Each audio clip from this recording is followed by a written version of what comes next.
दोस्तों, स्वागत है आपका हमारे आज के एक न्यू वीडियो में। इस वीडियो में हम आप बात करने वाले हैं आज के इंपॉर्टेंट साइंस के क्वेश्चन के। ठीक है दोस्त, आपको साइंस के क्वेश्चन यहाँ पे कराने वाले हैं। जिन लोगों का पेपर यहाँ पे 5 तारीख से, ठीक है दोस्त, कितने तारीख से, 5 तारीख से, यहाँ पे 5 तारीख से जिनका पेपर 10 तारीख के बीच में है, उनके लिए ये साइंस काफ़ी इंपॉर्टेंट है। काफ़ी रिसर्च करने के बाद इन्हें जो 2025 में प्रीवियस ईयर में पूछे जा रहे हैं उस टाइप के यहाँ पे क्वेश्चन लाए हैं। तो ये वीडियो आपके लिए काफ़ी इंटरेस्टिंग होगा और मोस्ट इंपॉर्टेंट होगा। तो वीडियो का फुल वॉच करते रहिए। तो सबसे पहले स्टार्ट करते हैं हम पहले प्रश्न की ओर। तो पहले प्रश्न में ये कह रहा है कि कोशिका में ऊर्जा मुद्रा मतलब एनर्जी करेंसी के रूप में किस यौगिक को जाना जाता है? एडीपी, एटीपी, एमिनो, ए एएमपीओ, सॉरी एएमपी या एनएडीएच को जाना जाता है। तो इसमें जो आपका राइट आंसर बन जाएगा वो कौन सा होता है दोस्त? देखो, ऊर्जा ऊर्जा मुर्जा की बात की जाए, एनर्जी करेंसी की बात की जाए, वो हमारा एटीपी होता है। कौन? बी नंबर आपका बिल्कुल राइट आंसर है। ठीक है दोस्त, एटीपी विल भी राइट आंसर हो जाएगा आपका। देख सकते हो यहाँ पे कोशिका की ऊर्जा की मुद्रा कहलाती है, क्योंकि इसमें ऊर्जा जो होता है वो कौन सा क्या होता है? संचरित होता है। ठीक है दोस्त, जहाँ पे आपके अन्य अन्य कोशिकाओं के लिए यहाँ पे जैविक रूप में यहाँ पे भेजा जाता है या परिवहन किया जाता है। ठीक है दोस्त, इसीलिए इसका उपयोग किया जाता है। अब चलते हैं हम नेक्स्ट क्वेश्चन पे। नेक्स्ट क्वेश्चन पे आपसे ये पूछ रहा है, मानव हृदय में कौन सा कक्ष ऑक्सीजन युक्त रक्त को पूरे शरीर में भेजता है?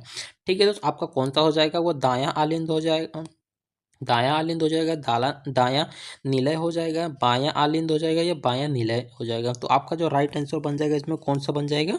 डी नंबर आपका बिल्कुल राइट आंसर है। बायां निलय आपका बिल्कुल राइट आंसर है दोस्त। ठीक है दोस्त, आप यहाँ पे देख सकते हो कि बायां निलय में सबसे सबसे शक्तिशाली कक्ष होता है। जो बायां निलय होता है अपना, ये सबसे शक्तिशाली कक्ष होता है, जो महाधमनी धमनी के माध्यम से ऑक्सीजन युक्त पूरे शरीर को पंप करता है। ठीक है दोस्त, देखो हम आपको यहाँ पे क्वेश्चन कर रहे हैं, बट आपको यहाँ पे देखो एक शॉर्ट क्वेश्चन भी दे रहे हैं, जिससे अगर आपको देखो मान लो ये तो पता है कि आपका आंसर जो है वो कौन सा हो जाएगा? डी हो जाएगा, बायां नीलर। पर किसके कारण हो रहा है, कब हो रहा है, ये भी सब भी बता रहे हैं कितने विस्तार से। तो ये वीडियो आप समझ सकते हैं कितने ज़्यादा मेहनत से बना जा रहा है। तो अगर आपको ये वीडियो अच्छी लग रही है दोस्त, तो एक लाइक और चैनल को सब्सक्राइब कर देना। हमारे वीडियो पे इसी टाइप के इस पे वीडियो डालते जाते हैं, जिसमें आपको करंट अफेयर्स और इस टाइम करंट अफेयर्स और साइंस को पढ़ाया जा रहा है दोस्तों। अब चलते हैं नेक्स्ट क्वेश्चन पे। नेक्स्ट क्वेश्चन पे आपसे ये पूछ रहा है कि प्रकाश संश्लेषण की प्रकाश अपक्रिया का किस अंग में होता है? मतलब ये पूछा, जो प्रकाश संश्लेषण होता है, वो प्रकाश अपक्रिया होता है, वो जो होता है किस किस अंग में होता है? ठीक है, माइक्रोकांडिया में होता है, या राइबोसोम में होता है, या क्लोरोप्लास्ट में होता है, या स्टोमा में होता है? तो इसका जो राइट आंसर हो जाएगा वो कौन सा हो जाएगा दोस्त? सी नंबर बिल्कुल राइट आंसर हो जाएगा, क्लोरोप्लास्ट में होता है। ठीक है दोस्त, अब हम चलते हैं इसका शॉर्ट में। तो यहाँ पे देखो, तो जो प्रकाश का संश्लेषण होता है वो अपना क्लोरोप्लास्ट में उपस्थित प्रकाश के उत्सर्जन को अवशोषित करता है। अब हम चलते हैं यहाँ पे नेक्स्ट क्वेश्चन पे। देखो दोस्त, आपको ये भी बताना है कि आपको देखो यहाँ पे मैं 4 क्वेश्चन, सब क्वेश्चन जो भी क्वेश्चन करा रहा हूँ मैं यहाँ पे डेट वाइज करा रहा हूँ। ठीक है दोस्त, जो भी क्वेश्चन करा रहा हूँ यहाँ पे डेट वाइज करा रहा हूँ। तो आपको अपना भी स्कोर बताना है कि 50 में से मेरा 40 बना, मेरा 45 बना। जितना भी आपका स्कोर बनेगा आपको अपना स्कोर भी यहाँ पे शेयर करना है। तो नेक्स्ट क्वेश्चन में आपसे ये पूछ रहा है दोस्त कि मनुष्य में यूरिया का निर्माण किस अंग में होता है? गुद्दा में होता है, या यकृत में होता है, फेफड़ा में होता है, प्लीहा में होता है? तो इसका जो राइट आंसर हो जाएगा वो बी बिल्कुल राइट आंसर हो जाएगा, यकृत में होता है। कहाँ पे दोस्त? यकृत में आपका होता है। तो यहाँ पे देख सकते हो, यूरिया चक्र के माध्यम अमोनिया को यूरिया में बदल दिया जाता है। देखो, यकृत में यूरिया का चक्र के माध्यम से अमोनिया को यूरिया में बदल दिया जाता है, जो गुद्दे द्वारा बाहर निकल जाता है। अब चलते हैं नेक्स्ट क्वेश्चन पे। नेक्स्ट क्वेश्चन पे आपसे ये पूछ रहा है, अनुवांशिक पदार्थ डीएनए का द्वितीय मॉडल किसने दिया था? ठीक है दोस्त, तो आपका जो इसका राइट आंसर हो जाएगा वो क्या हो जाएगा दोस्त? मेंडल ने दिया था, या मार्गन ने दिया था, या वाटसन ने दिया था, या फैक्लिन ने दिया था? जिसका जो राइट आंसर हो जाएगा वो किसने दिया था? आपका सी नंबर बिल्कुल राइट आंसर होगा, वाटसन और क्रिक ने दिया था। किसने? वाटसन एंड क्रिक ने दिया था। 1900 कितने 53 में वाटसन और क्रिक ने डीएनए डुअल का संरचना का मॉडल को प्रस्तुत किया था। ठीक है दोस्त, अब चलते हैं हम नेक्स्ट क्वेश्चन पे। नेक्स्ट क्वेश्चन पे आपसे ये पूछ रहा है, श्वसन के दौरान सबसे अधिक एटीपी का निर्माण किस चरण में होता है? ठीक है, अगर हम जब सांस लेते हैं तो उसके दौरान जो एटीपी होता है सबसे ज़्यादा किस होता है? ग्लाइकोलिसिस में होता है, या क्रेब्स में होता चक्र में होता है, या इलेक्ट्रॉन परिवहन तंत्र में होता है, या किण्वन में होता है। तो इसका जो राइट आंसर हो जाएगा वो कौन सा हो जाएगा? सी नंबर बिल्कुल राइट आंसर हो जाएगा दोस्त, आपका इलेक्ट्रॉन परिवहन तंत्र में होता है। यहाँ पे आप देख सकते हो ऑक्सीजन अपचयन की अभिक्रिया द्वारा अधिकतम एटीपी का निर्माण कहाँ होता है? इलेक्ट्रॉन परिवहन में होता है। अब चलते हैं यहाँ पे नेक्स्ट क्वेश्चन पे। नेक्स्ट क्वेश्चन पे आपसे यहाँ पे क्या बोल रहा है दोस्त? नेक्स्ट क्वेश्चन पे आपसे बोल रहा है मनुष्य की आंख में प्रकाश संवेदशीलता कोशिका कौन सी होती है? श्वेत कोशिकाएं होती है, या शुष्क शुष्क और दंड होते हैं, या पेटलेट होते हैं, या न्यूरॉन होते हैं? तो इसमें जो आपका राइट आंसर हो जाएगा दोस्त, वो राइट आंसर क्या हो जाएगा? बी नंबर आपका बिल्कुल राइट आंसर हो जाएगा। शुष्क और दंड आपको यहाँ पे बिल्कुल आपका राइट आंसर हो जाएगा। आप यहाँ पे देख सकते हो दोस्त, देखो दंड के क्रम में प्रकाश को देखने के लिए शुष्क रंग पहचानने के लिए उत्तरदायी होते हैं। पौधे में जल की परिवहन किस ऊतक द्वारा होता है? ठीक है, फ्लोएम से होता है, या जाइमल से होता है, या कैम्बियन से होता है, या एपिडर्मिस से होता है? तो इसका जो राइट आंसर हो जाएगा दोस्त, वो क्या होगा होगा दोस्त? इसका जो राइट आंसर हो जाएगा वो बी नंबर बिल्कुल सही आंसर है। जाइलम से होता है। कहाँ से होता है दोस्त? जाइलम से होता है। तो यहाँ पे आप देख सकते हो कि जाइलम जड़ों से पत्तियों तक खनिज और लवणों को परिवहन करती है। मतलब जो जाइलम होता है वो पेड़ के अंदर अपने जड़ों से लेके यहाँ पे जो पत्तियाँ होती है सब होती है, वहाँ तक यहाँ पे ये ले जाने का कार्य करती है दोस्त। अब हम चलते हैं यहाँ पे नेक्स्ट क्वेश्चन पे। नेक्स्ट क्वेश्चन पे आपसे ये पूछ रहा है कि विकास का सिद्धांत इलिवेशन सिद्धांत वैज्ञानिक किसने दिया था? विकास का जो सिद्धांत है किसने दिया था? लैंडमार्क ने दिया था, डार्विन ने दिया था, मेंडल ने दिया था, अरस्तु ने दिया था। इसका जो राइट आंसर हो जाएगा वो कौन हो जाएगा? डार्विन ने दिया था। बी नंबर बिल्कुल राइट आंसर हो जाएगा। किसने दिया था दोस्त? यहाँ पे डार्विन ने दिया था। चार्ल्स डार्विन प्रकृति का चयन है, उनके आधार पर यह विकसित का सिद्धांत दिया गया था। अब हम चलते हैं यहाँ पे नेक्स्ट क्वेश्चन पे। नेक्स्ट क्वेश्चन पे आपसे पूछ रहा है मानव में रक्त का थक्का जमने में कौन सा तत्व सहायता करता है? आयरन करता है, कैल्शियम करता है, सोडियम करता है, या प्लेटिशियम करता है? तो इसका जो राइट आंसर हो जाएगा वो कौन सा होता है? वो कैल्शियम। सी नंबर बिल्कुल राइट आंसर है। मानव रक्त का थक्का जमने में रक्त कौन सा सहायता करता है? तत्व कौन सा सहायता करता है? ठीक है, तो इसमें तत्व पूछा है। ठीक है, तो अगर आपको इसमें पूछा रक्त थक्का जमने के लिए कौन सा होता है, तो इसमें आपका प्लेटलेट हो जाता है। ठीक है, अब हम यहाँ पे आप इसको दिखाते हैं थ्योरी। कैल्शियम आयरन रक्त के थक्का बनने की प्रक्रिया महत्वपूर्ण भूमिका निभाते हैं। अब हम चलते हैं नेक्स्ट क्वेश्चन पे। नेक्स्ट क्वेश्चन पे पूछ रहा है आपसे किस स्थिति में किसी चालक के प्रतिरोध अधिकतम होता है? कम ताप पर, अधिक ताप पर, शून्य ताप पर, चालक की लंबाई कम होने पर? तो आपका जो राइट आंसर हो जाएगा वो दोस्त क्या हो जाएगा? आपका राइट आंसर बी नंबर। कौन सा? बी, अधिक ताप पर। ठीक है दोस्त, आप यहाँ देख सकते हो चालक में तापमान बढ़ाने पर आयनों को कंपन बढ़ जाता है। ठीक है, जिसके कारण इलेक्ट्रॉन की प्रवाह को यहाँ पे बाधा आती है और प्रतिरोध यहाँ पे बढ़ जाता है। ठीक है, अब चलते हैं नेक्स्ट क्वेश्चन। नेक्स्ट क्वेश्चन में आपसे ये पूछ रहा है ओम का नियम किस आधारित पर है? ठीक है, तो जो आपका ओम का नियम है वो किसके आधारित पर है? धारा इंटू विभवांतर ये होगा, धारा इंटू प्रतिरोध, विभवांतर इंटू प्रतिरोध, या धारा इंटू ताप? इसका जो राइट आंसर हो जाएगा दोस्तों वो क्या हो जाएगा? वो आपका हो जाएगा ए नंबर बिल्कुल राइट आंसर। वी इंटू आर आपका हो जाएगा, आई इंटू आर, सॉरी। ठीक है, आपका ए नंबर बिल्कुल राइट आंसर हो जाएगा। ठीक है दोस्त, आप यहाँ पे देख सकते हो स्थिति ताप पर किसी चालक के धारा उसके सिरों के बीच विभवांतर के समानुपाती होता है। अब हम चलते हैं यहाँ पे आई इंटू आर होता है, सॉरी। जो आपका यहाँ पे इसका राइट आंसर हो जाएगा आई इंटू वी हो जाएगा। ठीक है, अब जाते हैं यहाँ पे नेक्स्ट क्वेश्चन पे। नेक्स्ट क्वेश्चन पे आपसे ये पूछ रहा है कि किस स्थिति में उत्तल लेंस का आवर्धन ऋणात्मक होता है? मतलब किस स्थिति में जो उत्तल लेंस होता है उसका जो लेंस होता है वो आवर्धन और ऋणात्मक होता है? जब जब वस्तु फोकस पर हो, जब वस्तु अनंत पर हो, जब वस्तु फोकस और ऑप्टिकल केंद्र के बीच हो, जब वस्तु फोकस से बाहर हो? इसका जो राइट आंसर हो जाएगा तो वो क्या हो जाएगा?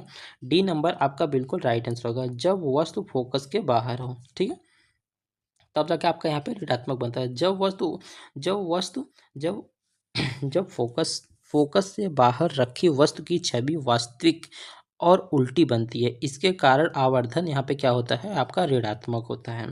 नेक्स्ट क्वेश्चन में आपसे ये पूछ रहा है दोस्त कि विद्युत ऊर्जा एसआई मात्रक क्या होता है। वोल्ट होता है, जूल होता है, वाट होता है, एम्पियर होता है। तो इसका जो राइट आंसर है वो आपका क्या होता है दोस्त, जूल। बी नंबर बिल्कुल राइट आंसर है, क्योंकि यहाँ पे एसआई मात्रक पूछा है। ऊर्जा का एसआई जो होता है वो घरेलू के लिए यहाँ पे किलोवाट का होता है, यहाँ पे जूल। ठीक है दोस्त, अब हम चलते हैं नेक्स्ट क्वेश्चन पे। नेक्स्ट क्वेश्चन पे आपसे ये पूछ रहा है दोस्त कि जब कोई वस्तु पृथ्वी की सतह से ऊपर ले जाई जाती है तो उसमें जो भार होता है वो क्यों घटता है। मतलब ये कह रहा है जैसे कोई वस्तु है, जब हम उसको ऊपर ले जाते हैं तो उसका जो भार है वो क्यों घटता है। द्रव्यमान घटने के कारण, गुरुत्वाकर्षण त्वरण घटने के कारण, पृथ्वी का द्रव्यमान घटने के कारण, वायु दाब बढ़ने के कारण। इसमें जो आपका राइट आंसर हो जाएगा वो क्या हो जाएगा दोस्त, ये जो आपका राइट आंसर हो जाएगा आपका बी नंबर बिल्कुल राइट आंसर हो जाएगा, गुरुत्वीय त्वरण को घटने से। किससे, जो आप कोई सामान ले जाते हैं, क्योंकि हमारा जो पृथ्वी है उसमें जो कोई सामान है उसको अपनी तरफ खींचता है। क्यों खींचता है, क्योंकि इसमें गुरुत्वाकर्षण बल होता है। ठीक है दोस्त, इसके इसीलिए ये खींचता है। पृथ्वी से, यहाँ पे देख सकते हो, पृथ्वी से दूरी बढ़ने पर गुरुत्वीय त्वरण जी कम हो जाता है, इसलिए भार घटता है। अब चलते हैं नेक्स्ट क्वेश्चन पे। नेक्स्ट क्वेश्चन पे ये बोल रहा है कि दर्पण का आवर्धन किसके बराबर होता है। प्रतिबिंब दूरी वस्तु के, ठीक है, प्रतिबिंब दूरी, वस्तु दूरी, प्रतिबिंब दूरी, वस्तु दूरी, प्रतिबिंब दूरी, फोकस दूरी, वस्तु दूरी, फोकस दूरी, प्रतिबिंब दूरी। तो इसका जो राइट आंसर हो जाएगा आपका क्या बनेगा दोस्त, आपका जो राइट आंसर हो जाएगा ए नंबर बिल्कुल राइट आंसर हो जाएगा। ठीक है, प्रतिबिंब बटे वस्तु की दूरी, यहाँ पे बिल्कुल ये आपका ये राइट आंसर बन जाएगा। तो इसका आप देख सकते हो दर्पण का आवर्धन वी अपान यू होता है, जहाँ पर वी क्या होता है, वी आपका प्रतिबिंब होता है, और दूरी के लिए हम यहाँ पे किसी वस्तु की दूरी के लिए यू का प्रयोग करते हैं। अब हम चलते हैं यहाँ पे नेक्स्ट क्वेश्चन पे। नेक्स्ट क्वेश्चन पे आपसे ये पूछ रहा है कि ट्रांसफार्मर किस सिद्धांत पर कार्य करता है। ठीक है दोस्त, जो आपका ट्रांसफार्मर हो किस सिद्धांत पर काम करता है। यह विद्युत अपघटन, स्थित चुंबकत्व, विद्युत चुम्बकीय प्रेरण, धारा का तापी प्रभाव। इसका जो राइट आंसर बन जाएगा दोस्त वो क्या बन जाएगा दोस्त, सी नंबर बिल्कुल राइट आंसर हो जाएगा। जो आपका ट्रांसफार्मर काम करता है ये विद्युत चुम्बकीय प्रेरण पर यह वर्क करता है। यहाँ पे आप देख सकते हो ट्रांसफार्मर में बदलती धारा से चुंबकीय फ्लक्स में परिवर्तन होता है, जिससे प्राप्त ईएमएफ उत्पन्न होता है। ठीक है दोस्त, इलेक्ट्रोमैग्नेटिक फील्ड, ईएमएफ का फुल फॉर्म क्या होता है, इलेक्ट्रोमैग्नेटिक फील्ड। अब हम चलते हैं नेक्स्ट क्वेश्चन पे। 18 नंबर क्वेश्चन आपसे पूछ रहा है किसी माध्यम में प्रकाश का वेग सबसे अधिक होता है, जल में, कांच में, वायु में या निर्वात में। तो आपका जो इसका राइट आंसर हो जाएगा वो किस में हो जाएगा दोस्त, निर्वात में।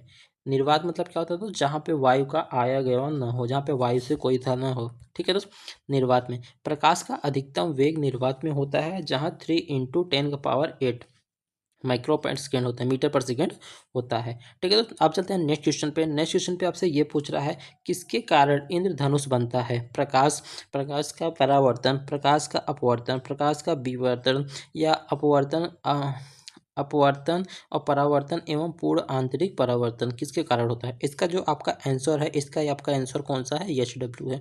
इसको आपको कमेंट में बताना है इसका राइट आंसर क्या होगा। अब हम चलते हैं यहाँ पे नेक्स्ट क्वेश्चन पे। 20 नंबर क्वेश्चन में आपसे ये पूछ रहा है कि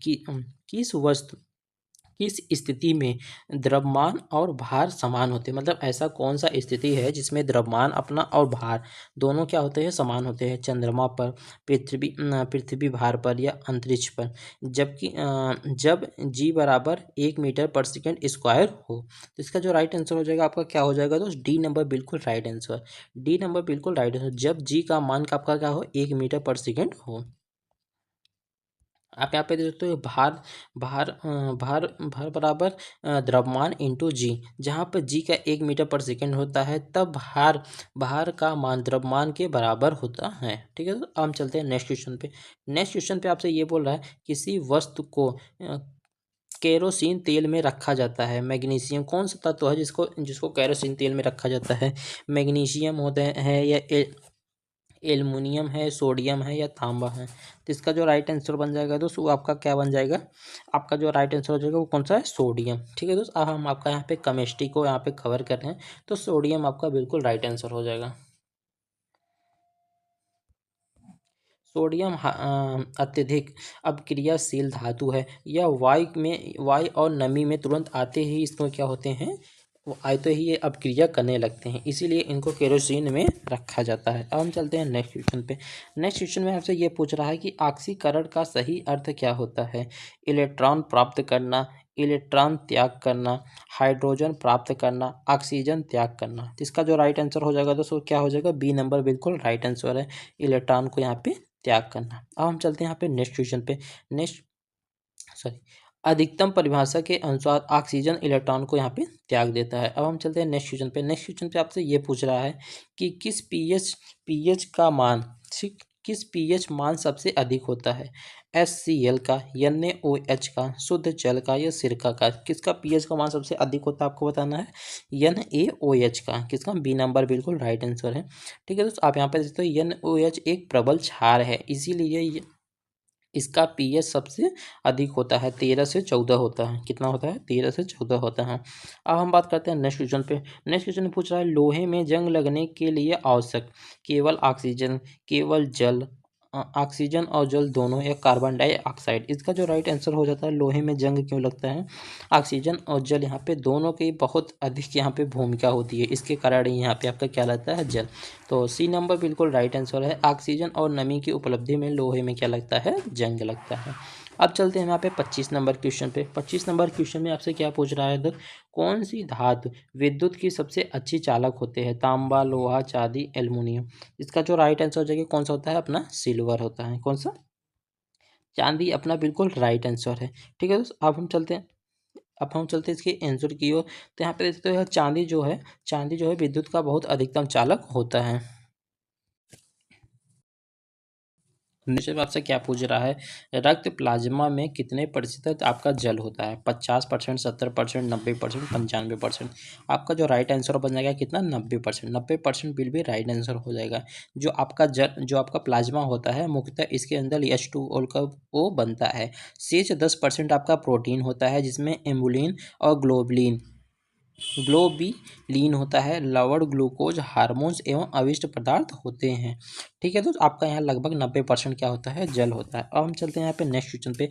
नेक्स्ट क्वेश्चन पे आपसे ये पूछ रहा है दोस्त कि रक्त प्लाज्मा में कितने प्रतिशत जल, सॉरी ये क्वेश्चन फिर से रिपीट हो गया, इसका जो राइट आंसर होगा वो 90 हो जाएगा। अब हम चलते हैं नेक्स्ट क्वेश्चन पे। नेक्स्ट क्वेश्चन पे आपसे पूछ रहा है मानव शरीर की सब सबसे अधिक मात्रा में पाए जाने वाला तत्व कौन सा होता है। जो आपका सबसे ज़्यादा तत्व होता है क्या होता है, सोना होता है, लोहा होता है, मैग्नीशियम होता है। सबसे ज़्यादा जो मानव के शरीर में पाया जाता है वो क्या होता है, आपका Fe होता है, जिसको क्या बोलता है, आयरन, लोहा। ठीक है दोस्त, आप यहाँ पे देख सकते हो मानव के शरीर में लोहे के रक्त के कारण हमारे मांसपेशियों में पाया जाता है। हीमोग्लोबिन और मायोग्लोबिन का मुख्य यह घटक होता है। अब हम चलते हैं नेक्स्ट क्वेश्चन पे। नेक्स्ट क्वेश्चन पे आपसे पूछ रहा है मानव कोशिका में गुणसूत्रों की संख्या कितनी होती है। ठीक है, जो आपके जो हम लोग हैं इसमें जो गुणसूत्र होती है हमारी, वो कितनी होती है दोस्त, 23 होती है। एक मिनट दोस्त, 23 होती है, 46 होती है, 44 होती है, 48 होती है। जो इसका राइट आंसर बन जाएगा वो क्या बन जाएगा, आपका 46 विल बी राइट आंसर हो जाएगा। ठीक है दोस्त, 46 आपका राइट आंसर हो जाएगा। अब हम चलते हैं इसकी थ्योरी पे। आप यहाँ पे देख सकते हो मानो मानो मानोसेमेट्रिक कोशिकाओं जो होती हैं वो 46 गुणसूत्र होती है, जिसमें पहली जोड़ी हमारी 23 की बनती है और जोड़ी 22 को यहाँ पे समयोग, मतलब यहाँ पे आटोसैम कहा जाता है, जिसमें वन एक जोड़ी जो होती है वह लैंगिक गुणसूत्र होता है। ठीक है, जिसमें यक्स यक्स और यक्स क्या होता है, वाई होता है। अब हम चलते हैं नेक्स्ट क्वेश्चन पे। नेक्स्ट क्वेश्चन पे पूछ रहा है आपके, नेक्स्ट क्वेश्चन पे आपसे बोला कि मानव शरीर में सबसे कठोर अस्थि कहाँ पाई जाती है। ठीक है दोस्त, आपके यहाँ पे कहाँ पाई जाती है, जांग में पाई जाती है, जबड़े में पाई जाती है, कान में पाई जाती है, हाथ में पाई जाती है। इसका जो राइट आंसर हो जाएगा कहाँ पाई जाती है, जो बी नंबर बिल्कुल राइट आंसर है, कहाँ पाई जाती है, जबड़े में पाई जाती है। आप यहाँ पे देख सकते हो मानव शरीर में सबसे कठोर अस्थि जो होती है वो मैडिबल होती है, जो हमारे यहाँ पे चबाने के लिए, यहाँ पे मतलब खाने पीने के लिए काम होती है, जो हमारे जबड़े में पाया जाता है। अब हम चलते हैं नेक्स्ट क्वेश्चन पे। नेक्स्ट क्वेश्चन पे आपसे ये पूछ रहा है कि इंसेप्शन, ठीक है, इन्फेक्शन का जो टीका है वो किसने खोज किया था। फ्लेमिंग ने किया था, ये वेस्टर और वेस्ट ने किया था, लुई पास्चर ने किया था, या एडवर्ड जेनर ने किया था? इसका जो राइट आंसर हो जाएगा दोस्तों वो कौन सा हो जाएगा? डी नंबर बिल्कुल राइट आंसर हो जाएगा, एडवर्ड जोनर ने किया था। और कब किया था दोस्त? 1749 से आपका 1823 में यहाँ पे खसरा का टीका का खोज किया था। इन्होंने देखा कि गाय गाय को बुखार का रोग है, ठीक है दोस्त। इन्होंने खसरे को यहाँ पे यह सुनिश्चित करते रहे। इन्होंने देखा कि गाय के खुर में खुर का रोग गाय के खुर के रोग होने वाले लोग खसरे से यहाँ पे सुरक्षित रहते हैं, ठीक है दोस्तों। अब हम चलते हैं नेक्स्ट क्वेश्चन पे। नेक्स्ट क्वेश्चन पे आपसे ये पूछ रहा है नियासिन किस विटामिन का रासायनिक नाम है? B1, B2, B3, B5? इसका जो राइट आंसर हो जाएगा दोस्तों वो कौन सा हो जाएगा? B3 बिल भी राइट आंसर हो जाएगा, ठीक है। किसे कहा जाता है? B3 को बिल्कुल राइट आंसर हो जाएगा। अब हम चलते हैं यहाँ पे, देख सकते हो यहाँ पे जो आपका नियासिन विटामिन होता है इसे B3 कहा जाता है, जो ये हमारे एलर्जी पदार्थों को कोशिकाओं के या चयापचय चयापचय में आवश्यक है, ठीक है दोस्त। अब हम चलते हैं नेक्स्ट क्वेश्चन पे। नेक्स्ट क्वेश्चन पे आपसे ये पूछ रहा है दोस्त कि फिलो फिलो क्विनोन फिलोक्विनोन किस विटामिन का नाम है? विटामिन ए, विटामिन के, विटामिन ई, विटामिन डी? इसका जो राइट आंसर हो जाएगा वो कौन सा हो जाएगा दोस्त? विटामिन के बिल भी राइट आंसर हो जाएगा, विटामिन के आपका बिल्कुल राइट आंसर हो जाएगा। अब हम चलते हैं यहाँ पे नेक्स्ट क्वेश्चन पे। नेक्स्ट क्वेश्चन पे आप यहाँ पे देख सकते हो कि आपका जो विटामिन के है ये मुख्यतः हरे पत्तियों में पाया जाता है। अब हम चलते हैं यहाँ पे नेक्स्ट क्वेश्चन पे। नेक्स्ट क्वेश्चन में आपसे ये बोल रहा है कि पेंटोथोनिक अम्ल किस विटामिन को कहा जाता है? B3, B5, B7 या B12? ये किसको कहा जाता है? ये B5 को कहा जाता है। B number will be right answer, ठीक है। तो आप यहाँ पे देख सकते हो पेंटोथोनिक B5 को कहा जाता है जो एंटी ऑक्सीडेंट और को एंजाइम का निर्माण का यहाँ पे मदद करता है। अब चलते हैं नेक्स्ट क्वेश्चन पे। नेक्स्ट क्वेश्चन पे आपसे ये पूछ रहा है दोस्त कि एम एम एम्फी एम्फीसोमा रोग मुख्यतः किसके कारण होता है? जल प्रदूषण, धूम्रपान, वायरस, बैक्टीरिया? तो इसका जो आपका राइट आंसर बन जाएगा दोस्त वो किसके कारण होता है दोस्त? आपके धूम्रपान के कारण होता है। बी नंबर बिल्कुल राइट आंसर है। अब हम चलते हैं यहाँ पे नेक्स्ट क्वेश्चन पे। नेक्स्ट क्वेश्चन पे आपसे ये पूछ रहा है दोस्त कि फेफड़े किस झिल्ली से ढके रहते हैं? तो इसका जो राइट आंसर हो जाएगा दोस्त वो कौन सा हो जाएगा? आपका पेरिकार्डियम से, या लुप्रा रुप्रा झिल्ली से, या म्यूकोस झिल्ली से, या इनमें से किसी नहीं? तो आपका जो राइट आंसर हो जाएगा वो किससे? पिलोरा झिल्ली से यहाँ पे ढका रहता है, ठीक है दोस्त। बी नंबर बिल्कुल राइट आंसर है। अब चलते हैं यहाँ पे नेक्स्ट क्वेश्चन पे। नेक्स्ट क्वेश्चन पे आप देख सकते हो जो हमारा जो लंग्स होता है ये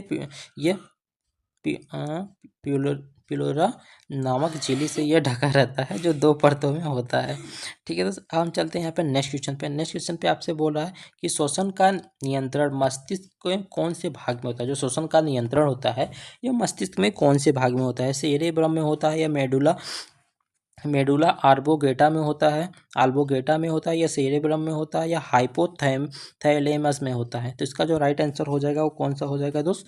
आपका जो राइट आंसर हो जाएगा वो बी नंबर बिल्कुल राइट आंसर है। किस में हो जाएगा? मेडुला में हो जाएगा, ठीक है। मेडुला बिल्कुल राइट आंसर। अब हम चलते हैं यहाँ पे नेक्स्ट क्वेश्चन पे। नेक्स्ट क्वेश्चन पे आपसे ये पूछ रहा है, आप यहाँ पे देख सकते हो स्क्रीन पे,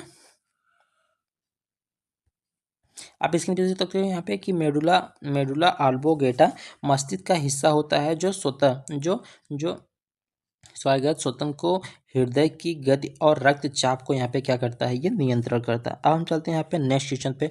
नेक्स्ट क्वेश्चन पे आपसे ये पूछ रहा है कि रक्त और ऊतकों के बीच गैसों के विनिमय को क्या कहा जाता है? वायु शोषण, आंतरिक शोषण, कोशिक शोषण, या इनमें से कोई नहीं?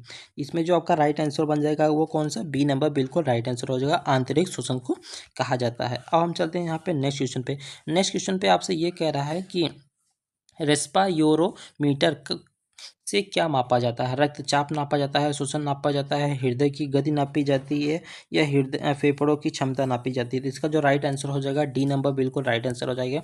इसमें जो कहता है रेस्पायरोमीटर से आपका क्या किया जाता है? फेफड़ों की क्षमता को मापा जाता है, ठीक है दोस्त। अब हम चलते हैं यहाँ पे नेक्स्ट क्वेश्चन की ओर। तो एटीपी का संश्लेषण कहाँ होता है? ये केंद्र में होता है, ठीक है, केंद्रक में होता है, या माइटोकॉन्ड्रिया में होता है या राइबोसोम में होता है या लाइसोसोम में होता है। तो इसका जो राइट आंसर हो जाएगा कहाँ होता है, माइटोकॉन्ड्रिया में। बी नंबर बिल्कुल राइट आंसर है।